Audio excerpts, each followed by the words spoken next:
इंडोस TV के programme पड़ताल दे विच तुहाडा स्वागत है। अज असीं जिन्हां दी गल करन जा रहे हां ओह ने जदों भारत 1947 दे विच आज़ाद होया सी तां उदों आज़ादी दे समागम वेले जिन्हां दी शहनाई वजाई गई सी ते जदों उस समियां च विआह करवाए जांदे सी तां ओह बिना इन्हां दी शहनाई तो अधूरे मन्ने जांदे सी। जी हाँ, अज असीं गल करन जा रहे हां उस्ताद बिस्मिल्ला खान दी।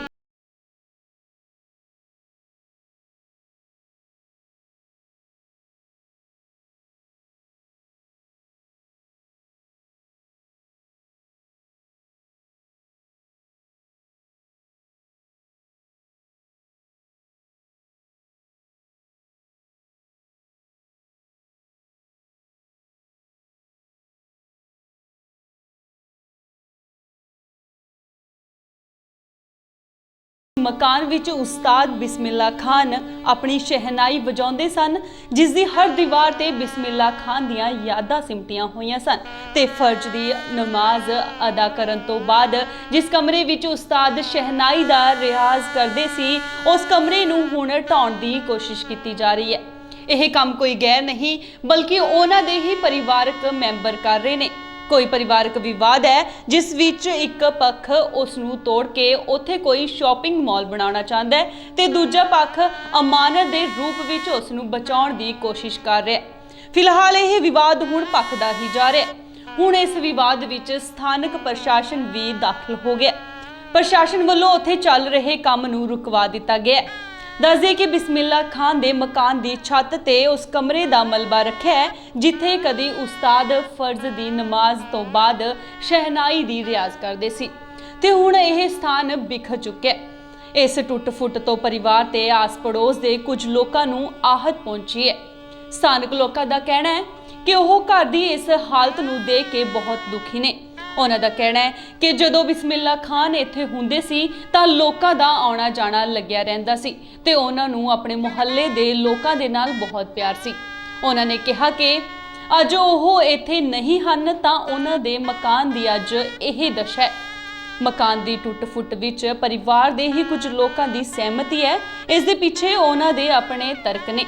बिस्मिल्ला खान दे पोते मुहम्मद सिकतैन कहते हैं कि असी मकान किसी नूं दिता नहीं ते कहा कि तुसी मकान की स्थिति देख रहे हो, तुसी नीचे तो ऊपर आए हो, आप खुद ही देख लो कि जेकर इस मकान नूं सपोर्ट नहीं मिलेगी तो यह मकान बैठ जाएगा। गौरतलब है कि बिस्मिल्ला खान दे 5 लड़के सी जिन्हां विचों 3 दी मौत हो चुकी है अते हुण 2 लड़कियां दा ही परिवार इस मकान विच रहिंदा है। परिवार की माली हालत ठीक नहीं है ਅਤੇ कुछ लोग इस मकान का कामकाज के लिए उपयोग करना चाहते हैं तां जो उन्हां दी रोजी रोटी चल सके।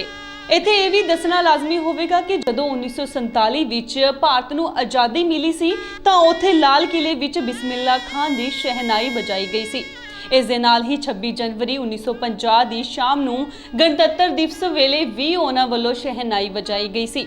यही ही नहीं, हर साल 15 अगस्त नूं प्रधानमंत्री दे भाषण तो बाद दूरदर्शन ते बिस्मिल्ला खान दी शहनाई दा लाइव प्रसारण भी हुंदा सी।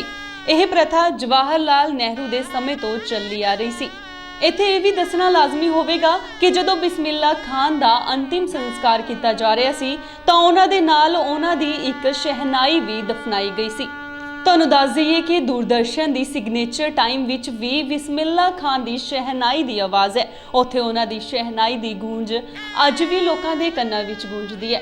तुहानूं दस दईए कि बिस्मिल्ला खान नूं शहनाई का शौक विरासत विच ही मिलिया क्योंकि उन्हां दे खानदानी लोग दरबार विच राग वजाउण विच माहिर सन। उन्हां दे पिता बिहार दी डुमराम रियासत दे महाराज केशव प्रसाद दे दरबार विच शहनाई वजाउंदे सी। महज 6 साल की उम्र विच बिस्मिल्ला खान अपने पिता दे नाल बनारस गए। उत्थे उन्हां ने अपनी चाचा अली बख्श विलियाती तो शहनाई वजाउणा सीखिया। उन्हां दे उस्ताद चाचा विलियाती दी विश्वनाथ मंदिर विच स्थाई रूप विच शहनाई वादन दा काम करदे सी। उन्हां दा बनारस दे नाल काफ़ी लगा सी ते ओह कहंदे सी कि बनारस दे इलावा उन्हां दा किते भी मन नहीं लगदा। दस दिए कि बिस्मिल्ला खान ने 14 साल की उम्र विच पहली बार महलाबाद दे संगीत परिषद विच बिस्मिल्ला खान ने शहनाई वजाउण दा कार्यक्रम कीता सी।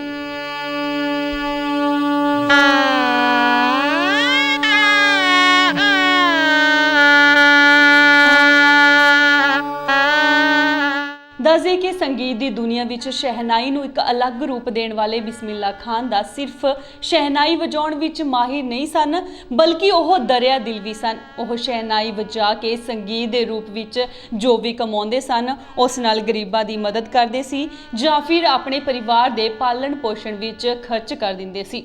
ਉਹ ਆਪਣੇ ਬਾਰੇ ਵਿੱਚ ਬਿਲਕੁਲ ਵੀ ਨਹੀਂ ਸੋਚਦੇ ਸਨ, ਹਾਲਾਂਕਿ ਤਾਂ ਹੀ ਉਹਨਾਂ ਨੂੰ ਕਈ ਮੁਸੀਬਤਾਂ ਦਾ ਸਾਹਮਣਾ ਵੀ ਕਰਨਾ ਪੈਂਦਾ ਸੀ, ਜਿਸ ਤੋਂ ਬਾਅਦ ਸਰਕਾਰ ਨੂੰ ਉਹਨਾਂ ਦੀ ਮਦਦ ਦੇ ਲਈ ਅੱਗੇ ਆਉਣਾ ਪਿਆ।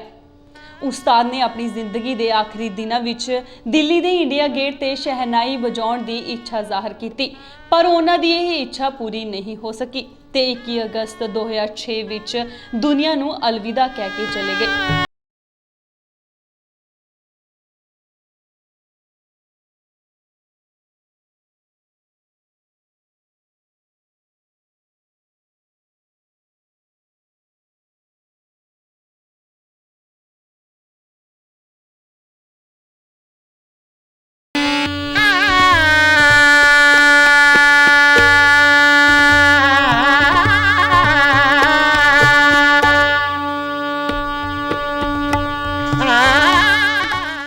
ਸੋ ਇਹ ਸੀ ਉਸਤਾਦ ਬਿਸਮਿਲ੍ਹਾ ਖਾਨ ਜੀ ਬਾਰੇ ਕੁਝ ਖਾਸ ਜਾਣਕਾਰੀ ਤੇ ਹੋਰ ਅਜਿਹੇ ਪ੍ਰੋਗਰਾਮ ਲੈ ਕੇ ਤੁਹਾਡੇ ਰੂਬਰੂ ਹੋਵਾਂਗੇ।